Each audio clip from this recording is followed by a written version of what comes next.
오늘의 본문 말씀은 고린도후서 4장 7절에서 14절까지의 말씀입니다. 받들어 읽겠습니다. 우리가 이 보배를 질그릇에 가졌으니 이는 심히 큰 능력은 하나님께 있고 우리에게 있지 아니함을 알게 하려 함이라. 우리가 사방으로 우겨싸움을 당하여도 쌓이지 아니하며 답답한 일을 당하여도 낙심하지 아니하며 박해를 받아도 버림받지 아니하며 거꾸로 트림을 당하여도 망하지 아니하고 우리가 항상 예수의 죽음을 몸에 짊어짐은 예수의 생명이 또한 우리 몸에 나타나게 하려 함이라. 우리 살아있는 자가 항상 예수를 위하여 죽음에 넘겨짐은 예수의 생명이 또한 우리 죽음 육체에 나타나게 하려 함이라. 그런즉 사망은 우리 안에서 역사하고 생명은 너희 안에서 역사하느니라. 기록된 바 내가 믿었으므로 말하였다 한 것 같이 우리가 같은 믿음의 미움을 가졌으니 우리도 믿었으므로 또한 말하노라. 주 예수를 다시 살리시니가 예수와 함께 우리도 다시 살리사 너희와 함께 그 앞에 서게 하실 줄을 아노라. 아멘.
너희는 가서 모든 족속으로 제자를 삼아 세례를 주고 내가 너희에게 분부한 모든 것을 가르쳐 지키게 하라. 오직 성령이 너희에게 임하면 권능을 받고 예루살렘과 온 유대와 사마리아와 땅끝까지 이르러 증인이 되리라. 세상 끝날까지 너희와 항상 함께 있으리라.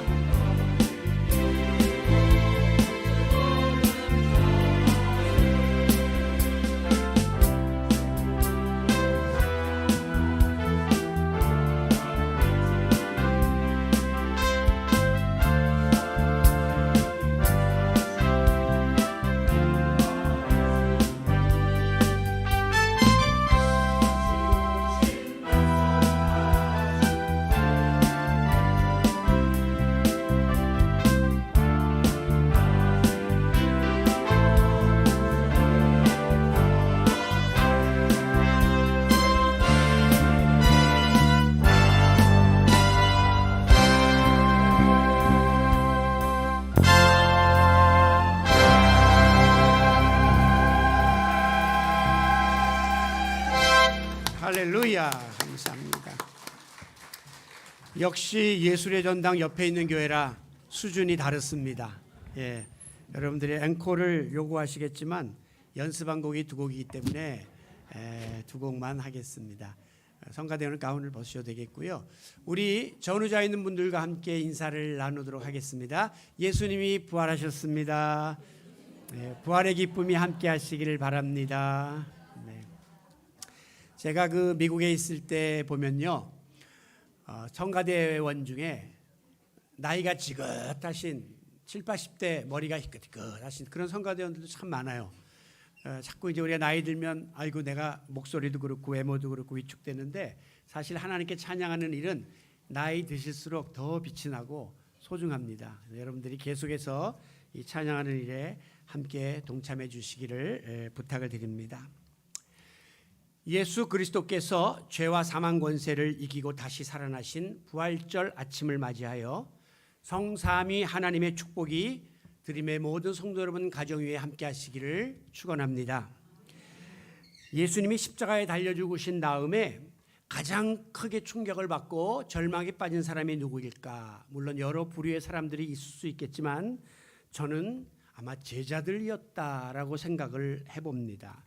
왜? 그들은 오직 예수님만 바라보고 생업도 버리고 심지어 가정도 뒤로 한 채 3년 동안이나 예수님을 따라다니고 동고동락했건만 그토록 믿었던 스승이 저렇게 무기력하게 십자가에 달려 죽는 모습을 보면서 또 졸지에 그들도 이단의 한 무리가 되어서 도망자 신세로 전락하게 되었으니 얼마나 두렵고 허망했겠습니까?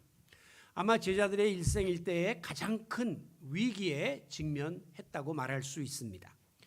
위기라고 하는 것은 갑작스럽게 악화된 상황을 뜻하는 것으로 눈앞에 닥쳐온 위험한 고비를 위기라고 부릅니다.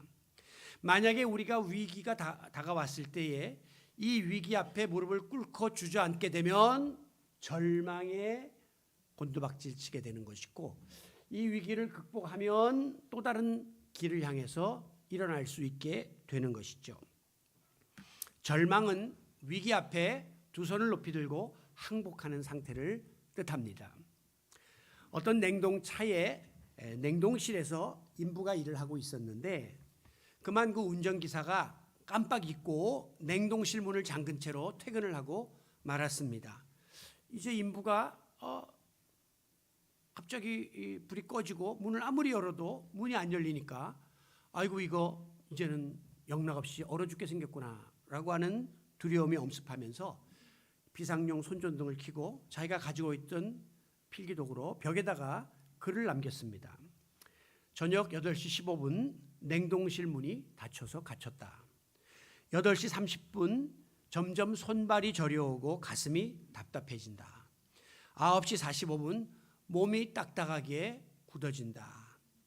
10시 30분 더 이상 숨을 쉴 수가 없다. 그의 기록은 밤 10시 30분에 멈춰져 있었습니다.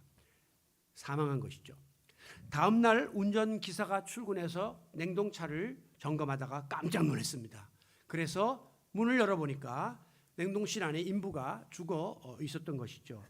너무나 놀란 나머지 그가 그 모든 시스템을 점검하다 보니까 다행히도 냉동실을 가동시키는 플러그가 빠져 있는 상태였습니다. 결국 이 인부는 얼어서 동사한 것이 아니라 절망이라고 하는 두려움 때문에 스스로가 가슴을 옥죄다가 2시간 반 만에 사망에 이르고 만 것입니다. 절망이라고 하는 것은 더 이상 의지하고 바라볼 것이 없어서 마지막 희망의 줄마저 놓아버린 상태를 뜻합니다. 그래서 많은 사람들이 절망의 막장에 이르게 되면 스스로 목숨을 끊고 그 무거운 굴레를 벗어 던지려는 자살을 시도하게 되는 것이죠. 우리나라의 그 자살률이 OECD 38개국 중에 1위다 하는 사실은 익히 들어서 알고 있을 것입니다. 이전보다 더 먹고 살만해졌고 모든 것이 형통해졌는데도 불구하고 자살률이 점점 들어가는 이유가 무엇입니까? 지금 하루에 평균 36명이 자살을 한다고 하는데요. 이것은 1시간에 1.5명이 스스로 목숨을 끊는 것입니다. 우리가 지금 예배드리는 이 시간에도 목숨을 끊으려고 시도하는 사람들이 있다는 것은 굉장히 놀랍고도 두려운 사실이 아닐 수 없습니다. 그들은 절망 앞에서 좌절의 벽에 부딪혀 자살의 길을 택하는 것입니다. 물론 우리 예수 믿는 사람들에게도 지난 한 달여 동안에 제가 고난에 대한 말씀을 쭉 전해드렸는데 온갖 유형의 고난이 와요. 시련도 옵니다. 그래서 우리도 인간인지라 모든 것을 포기하고 싶은 충동을 느낄 수 있고 심지어 믿는 사람 중에도 스스로 목숨을 끊으려고 하는 시도를 한 사람도 있고 또 실제로 자살한 사람들 위패해 보면 성도 이렇게 써 있는 것 보죠. 믿는 사람임에도 불구하고 자살을 택하는 사람들이 나오게 되는 것입니다.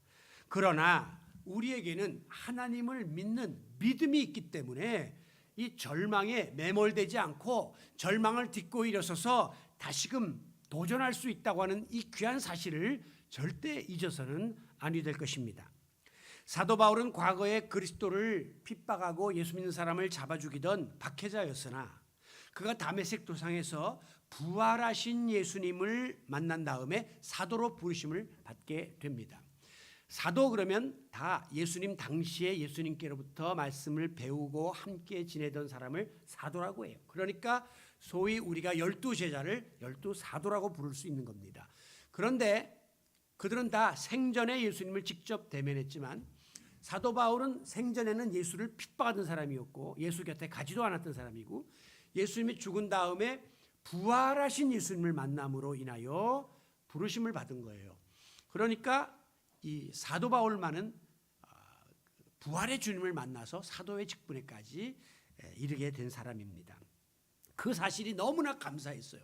그래서 특별히 그는 로마의 시민권도 가지고 있었고 여러 가지 탁월한 지식도 있었기 때문에 이방인들을 상대로 철학적으로 논리학적으로 이렇게 접근하면서 그들을 전도하는 일에 앞장을 섰습니다. 바울은 내가 만약에 복음을 전하지 아니하면 나에게 화가 있을 것이다 라고 하는 그런 강박감까지 갖고 있었습니다. 좋게 말하면 사명감이죠. 그래서 그는 한 영혼을 구원하는 일에 그 누구보다도 헌신을 했던 것이죠. 그러나 막상 전도자의 삶은 너무나 힘들고 고달팠습니다. 수없이 굶주리고 매맞고 옥에 갇히고 죽을 고비를 넘겼습니다.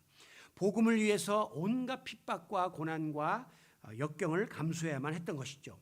심지어 그가 고린도 교회 교인들에게 보낸 편지 내용에 보게 되면 내가 힘에 겹도록 심한 고난을 당하여 살 소망까지 끊어지고 사형 선고를 받은 줄 알았다.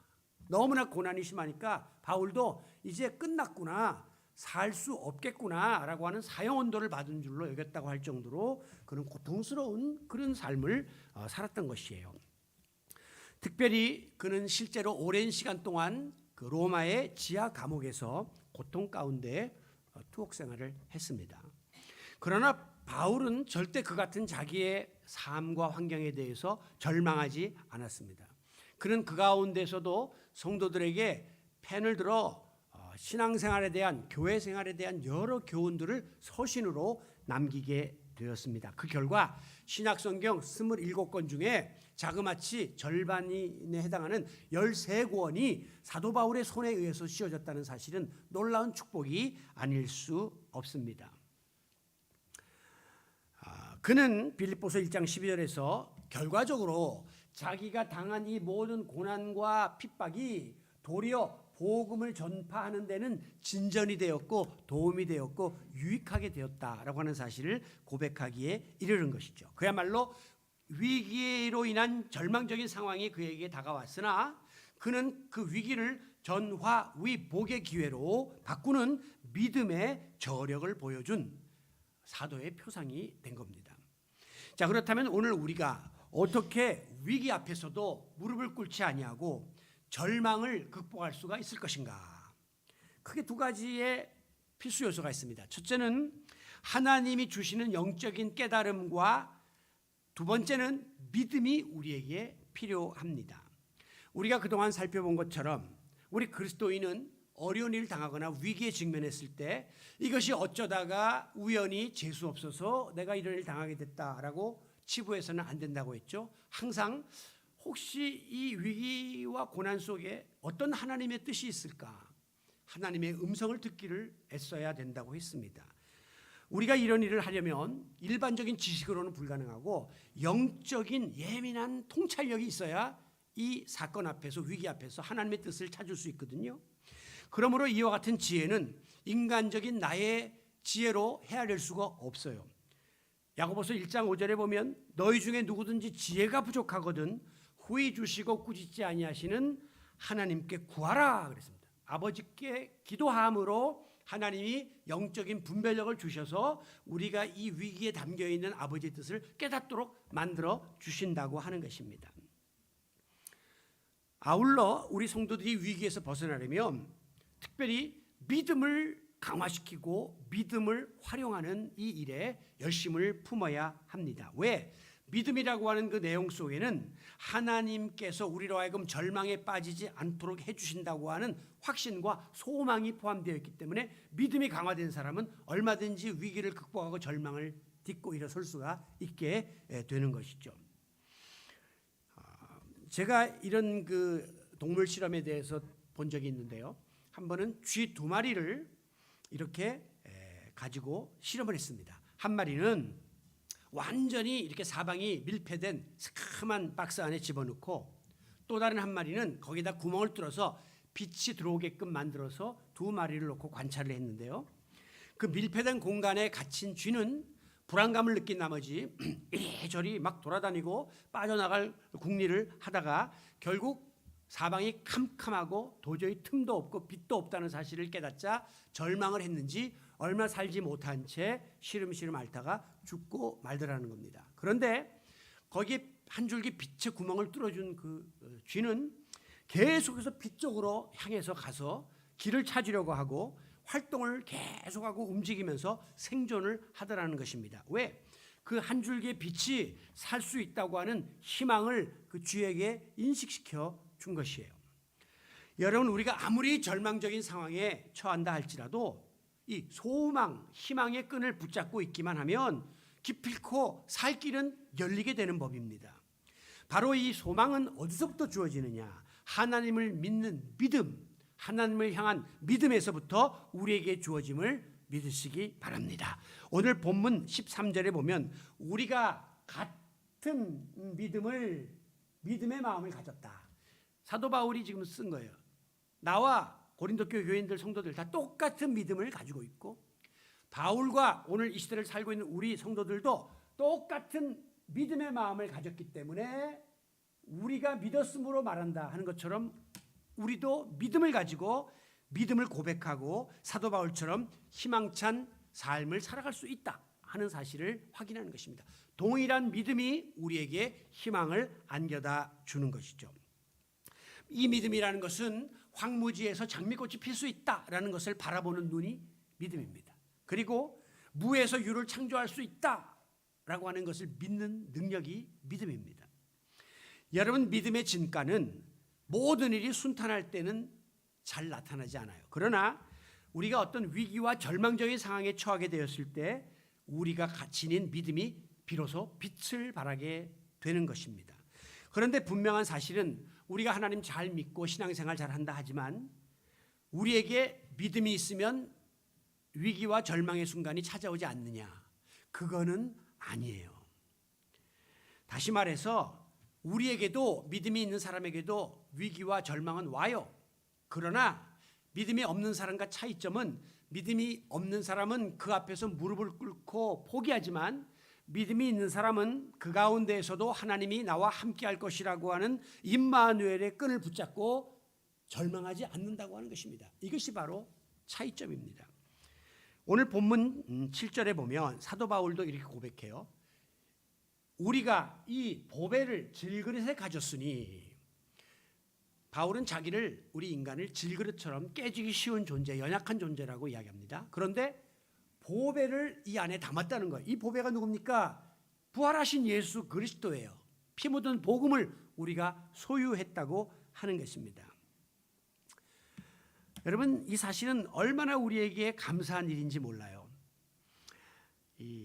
우리는 툭하면 넘어가고, 툭하면 정욕의 노예가 되고, 툭하면 절망하고, 이런 깨지기 쉬운 질그릇 같은 존재지만, 그럼에도 불구하고 내 안에 아름다운 보석과 같은 보배이신 예수 그리스도를 담아주시고 보배로운 믿음을 허락해 주셨기 때문에 우리가 존귀한 하나님의 자녀로 살아가게 되었다는 사실을 감사하시기 바랍니다.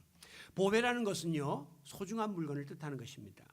그것은 그 가치에 걸맞게 아주 귀중한 보석함에다가 담아야 제격인 것이에요.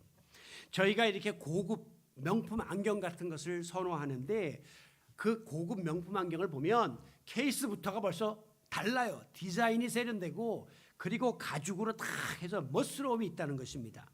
그런데 이같이 귀한 명품 안경을 허접한 비닐 케이스 같은 데다가 집어넣는다면 빛을 발하게 되겠죠. 빛이 쇠하게 되겠죠. 오늘 우리는 마치 이 허접한 비닐 케이스 같은 존재들이에요. 질그릇 같은 존재. 그런데 정말 보배로우신 예수 그리스도를 여기다 담아주셨다는 겁니다. 내 안에 부활의 주님이 내재하신다는 것은 얼마나 놀라운 은혜인지 모릅니다. 그래서 우리가 Amazing Grace, 놀라운 하나님의 은혜를 날마다 찬양하게 되는 것입니다.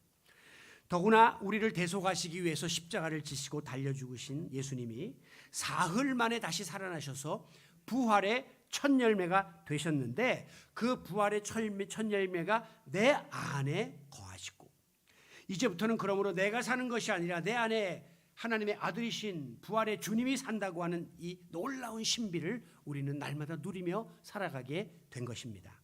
그 결과 바울은 이런 고백을 해요. 7절 중반절에 이는 심히 큰 능력이 하나님께 있고 우리에게 있지 아니함을 알게 하렵니다. 우리는 그냥 깨어지기 쉬운 질그릇에 불과하고 허접한 비닐 케이스에 불과한데 정말 큰 능력은 나를 능하게 하신 하나님에게 있는 것이고 하나님의 은혜로 이 같은 복을 누리게 되었음을 고백하고 있는 것입니다. 그로 인하여 우리는 날마다 주님 앞에 찬양으로 감사를 드리죠.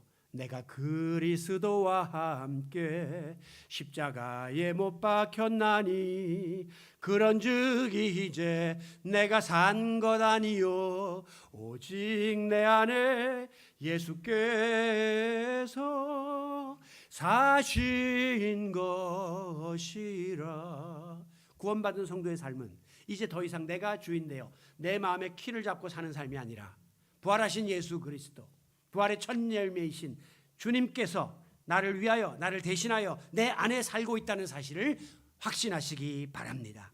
여러분, 이것이 바로 주님이 나와 함께 하나가 되고 내가 주님 안에 거하는 합일 하나의 삶입니다. 우리가 이제 예배 후에 예배 중에 성찬 예식을 거행할 터인데 이 성찬 예식이 놀라운 신비로운 예식이에요.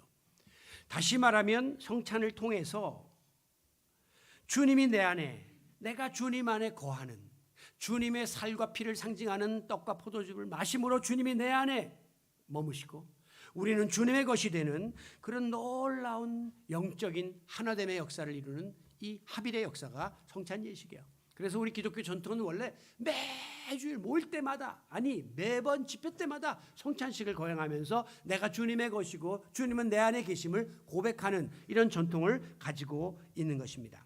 그러므로 10절 말씀처럼 우리가 항상 예수의 죽음을 짊어지면 예수의 생명이 우리 몸에 나타나게 하려 하십니다. 내가 예수님과 함께 십자가에 못 박혀 죄는 죽었고 옛사람은 죽었고 이제는 부활하신 주님과 함께 내가 새 생명을 얻게 되었다고 하는 이 사실을 고백하고 있는 것이죠. 그렇기 때문에 부활하신 예수 그리스도의 영을 우리가 이제는 소유했고 예수님으로 인하여 전해진 피 묻은 복음을 우리가 소유했기 때문에 우리는 사도 바울처럼 어떤 고난과 핍박 속에서도 무릎을 꿇지 아니하고 절망하지 않을 수 있어야 하는 것입니다. 바울은 심지어 이렇게 선포합니다. 8절에 우리가 사방으로 우겨쌈을 당하여도 쌓이지 아니하며 답답한 일을 당하여도 낙심하지 아니하노라 라고 선포합니다. 9절에 보면 박해를 받아도 버림받지 아니하며 거꾸러뜨림을 당하여도 망하지 아니하리라 라고 선포합니다. 우겨쌈을 당하고 답답한 일을 당하고 또 박해를 받고 버림받아도 어떤 핍박이 와도 당당하게 맞설 수 있다고 선언하고 있는 것입니다. 그렇습니다. 우리가 세상을 살다 보면 8절 말씀처럼 사방으로 우겨쌈을 당할 때가 있습니다. 이 우겨싼다는 것은 포도주 즙을 짜기 위해서 포도알을 짓누르는 상태를 우겨싼다는 거예요. 지금 여러분들을 마치 그 포도즙 틀 안에 들어있는 포도알처럼 막 사방에서 압박을 가해서 포도알이 터질 지경처럼 된 이 상태가 우겨쌈을 당하는 거예요. 그런데 그럴 때도 하나님께서 우리와 함께 하심으로 마음을 강하게 먹으라고 응원해 주시고 성령님께서 말할 수 없는 탄식으로 우리를 위하여 중보해 주신다는 사실을 믿으시기 바랍니다. 복음을 전하다가 답답한 일을 당한다. 이 말은 원어의 뜻이요 군대의 전투적인 표현인데요. 사방을 적이 포위한 상태를 뜻하는 겁니다. 즉 사방팔방을 돌아보아도 도무지 출구가 보이지 않는 상황이 되었다 할지라도 세상 사람들은 다 이제 끝났구나 절망하고 앞서 설명드린 그 밀폐된 공간에 그 쥐처럼 모든 것을 포기할 수밖에 없는 상황에 빠지죠. 그러나 바울은 그럴 때에도 하나님께서 피할 길을 열어주셨고 대적들의 포위망을 뚫을 수 있는 길을 열어주셨다. 한 줄기 빛을 우리에게 주셨다고 확신하고 있는 것입니다. 그렇습니다. 오늘 우리가 때때로 세상을 살다 보면 동서남북 사방팔방 하늘 아래 어디를 보아도 더 이상 나의 피난처가 없다고 생각되는 절대절망의 자리에 빠질 때가 있습니다. 그러나 바로 그 순간이 우리의 영적인 눈을 들어 하나님을 바라보고 주의 이름을 부를 때라는 사실을 믿으시고 예수 그리스도의 이름으로 사망의 권세를 이기고 부활하신 주님의 도우심으로 우리가 이 모든 어려움과 절망을 헤쳐나가는 성도 여러분들이 되시기를 바랍니다. 바울은 복음을 전하다가 숱한 박해를 당했습니다. 왜? 유대인들은 바울이 과거의 자기들과 한패거리가 되어서 예수를 핍박하는 사람이었는데 중간에 다시 사도로 변신을 하니까 그들에게는 바울이 배신자였습니다. 그렇기 때문에 어떻게 해서라도 바울을 죽이려고 별수단 방법을 강구했던 것이죠. 왜? 그래야 바울이 절망하게 되고 바울이라고 하는 저 한 인물을 꺾어야 더 이상 복음이 확산되지 않을 것이라고 믿었기 때문입니다. 여러분 우리말에도 10번 찍어 안 넘어가는 나무가 없다고 한 나무도 수없이 10번 이상 찍으면 넘어가는 겁니다. 사람도 아무리 의지가 강하고 믿음이 좋다고 해도 끊임없는 박해가 오고 핍박이 오고 어려움이 오면 사실 절망에 빠지게 되고 마지막에 쓰러질 수밖에 없는 것이 인간의 모습이에요. 그런데 바울은 핍박이 오면 올수록 더 강건해지는 것입니다.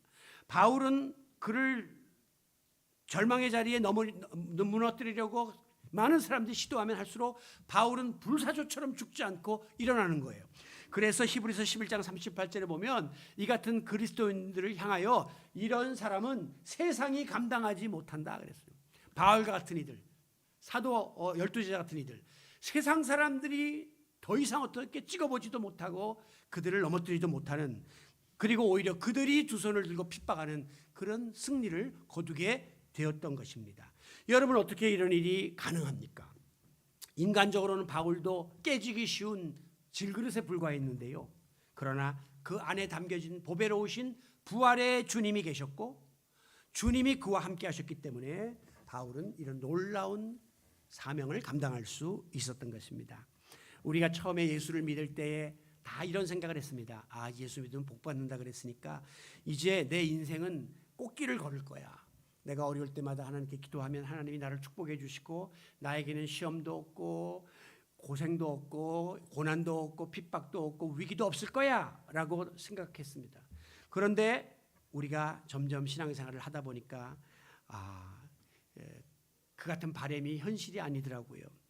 오히려 잘 믿는데도 이전보다 더 병이 걸리기도 하고 사업이 망하기도 하고 가정에 어려움이 오기도 하고 위기는 여전히 우리에게 오는 거예요. 그때 이제 이 고비를 제대로 넘기지 못하는 사람들은 주저앉게 되고 이 고비를 극복하고 나가는 사람은 한 단계 더 성숙한 신앙의 자리에 나갈 수가 있게 되는 것입니다. 그러면 불신자 때나 믿을 때나 다 어렵고 힘든 일은 동일하게 온다면 뭐가 다르냐? 그것은 바로 예수님이 낙심 가운데 있던 제자들에게 다가와서 하신 말씀을 보시면 정답이 나옵니다. 요한복음 16장 33절에 보면 너희가 세상에서 환난을 당하나, 이 말은 믿는 사람 제자들도 세상에서 어려움이 온다는 걸 전제하는 거예요. 믿는다고 뭐 만사 형통하고 고난 없고 그런 거 아니다. 너희들도 어려움을 당한다. 그러나 담대하라. 그 과정을 이겨내라. 왜?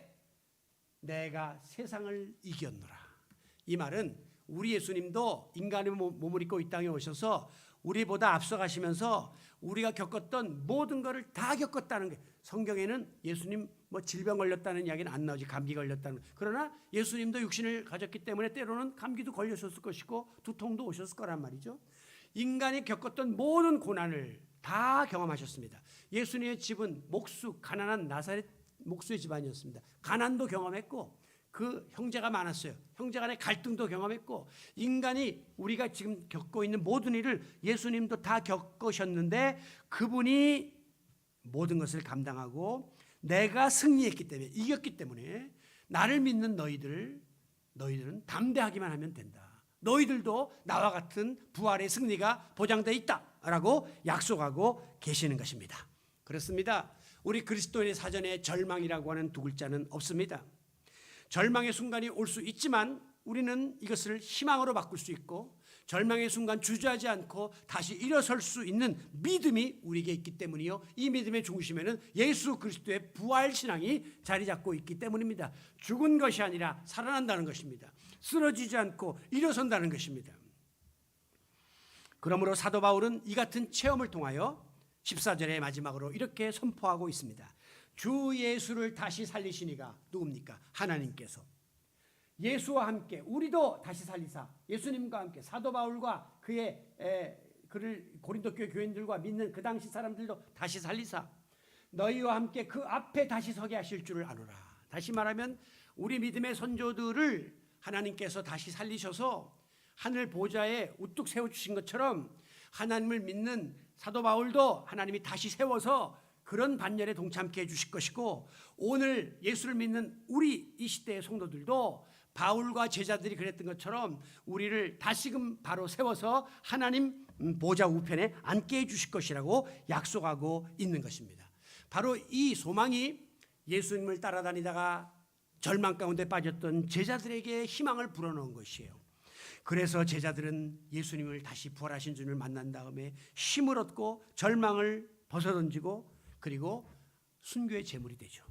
예수님처럼 죽어도 산다고 하는 확신이 있었기 때문에 순교의 제물이 되고, 그들은 지금 하나님 나라의 허다한 증인의 반열에 서 있는 것을 우리는 영적으로 바라볼 수 있어야 합니다. 사랑하는 성도 여러분, 오늘 우리도 마찬가지입니다.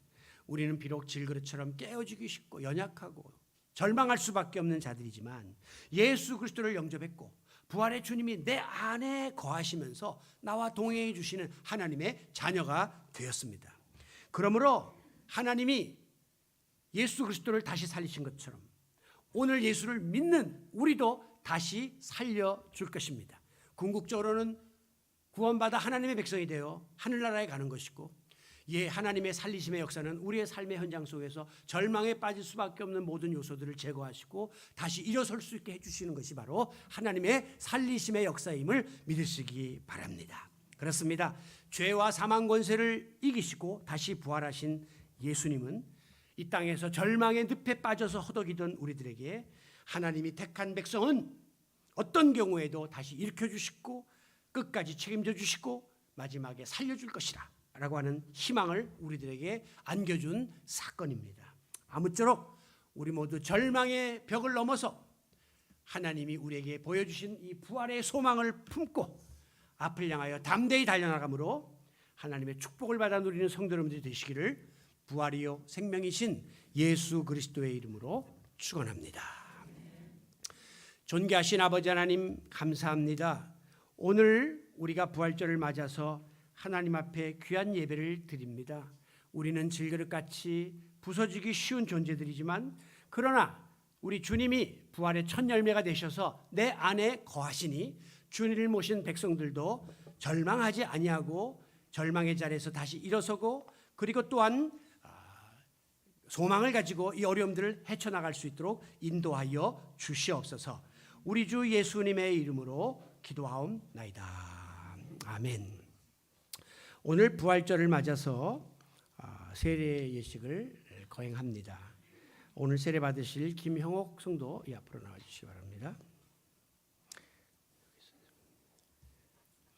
세례는 성도가 그리스도에게 합하는 표로서 세례를 받고 교회에 입교하기를 원하는 이